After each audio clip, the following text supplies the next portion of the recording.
that environmental damage caused by conflict continues to push people into hunger, into disease, into displacement, and thereby increases insecurity. Conflicts lead to pollution, to waste, and to the destruction of critical ecosystems, with long-term implications for food security, for water security, for economies, and for human health.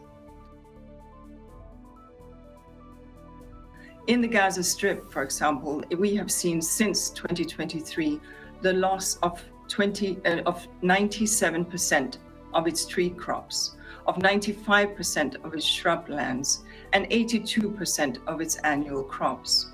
Freshwater and marine ecosystems are polluted by munitions, by untreated sewerage, and other contaminants. Over 61 million tons of debris must now be cleared with sensitivity to avoid further contamination.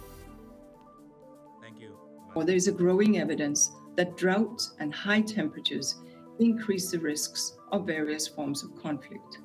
In this context, it's worth noticing that the World Bank, in research published in 2024, found that most contexts affected by fragility and conflict also experience consistently drier and more severe drought periods. The countries that were chronically unstable during the first 2 decades of this century also experienced more severe droughts on average during the same period. And there is, of course, no simple causal chain. Increased rainfall can also make violent conflict more likely in certain settings, for example, through targeting of rich agricultural areas by armed groups or states. So adaptation helps address compounding risks faced by vulnerable population in regions experiencing both climate shocks and enduring conflict. As we head to Belém, therefore, for COP30, high ambition is needed, both on adaptation and on mitigation. Every fraction of a degree matters, and every fraction of a degree avoided means lower losses for people and ecosystems and greater opportunities for peace and prosperity. It is essential that the international community recognize that Haiti's environmental crisis is at its core also a human and security crisis. As such, it is urgent to strengthen the links between humanitarian action, climate adaptation, and peace building.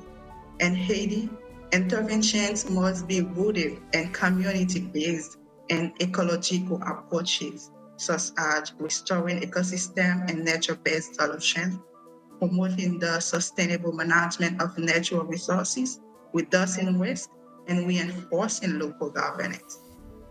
These actions do more than protect the environment. They build resilience, foster social cohesion, and lay the foundations for lasting stability.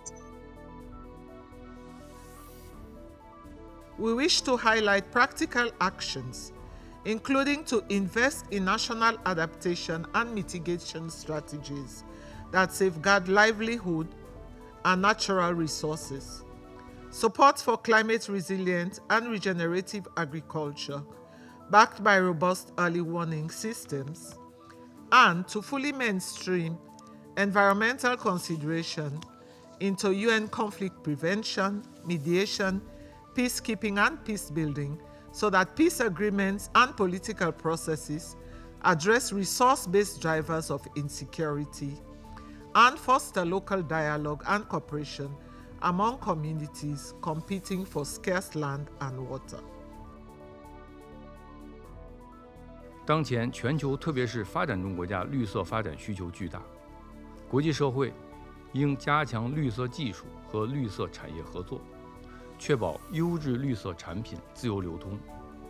特别是要支持非洲加强光伏、水电、风电等清洁能源项目建设，努力弥补绿色技术鸿沟，加快绿色低碳转型。联合国全系统，包括安理会授权的维和特派团和政治特派团，都应采购更多物美价优的绿色产品，在加强降本增效、倡导绿色低碳方面发挥带头作用，在兼顾特派团运营成本和工作绩效的前提下，尽量减少碳足迹。The Trump administration withdrew the United States from the Paris Agreement because it unduly and unfairly burdened the United States and other countries while giving a pass to those that are much bigger part of the problem. Without doing something about the world's largest emitter, participating in such international agreements is meaningless and serves only to hamper US economic competitiveness. This country continues to gain unfair economic advantages by undercutting its economic competitors. It is able to do so through selectively enforced environmental policies and manipulated data, allowing dangerous air and water pollution. 反观美国，公然称气候变化是人类历史上最大的骗局，2度退出巴黎协定，已经成为全球应对气候变化合作最大的障碍。围绕气候变化问题，是谁在采取行动，谁在推卸责任，是谁在寻求合作，是谁在无理搅局？我想大家看得清清楚楚。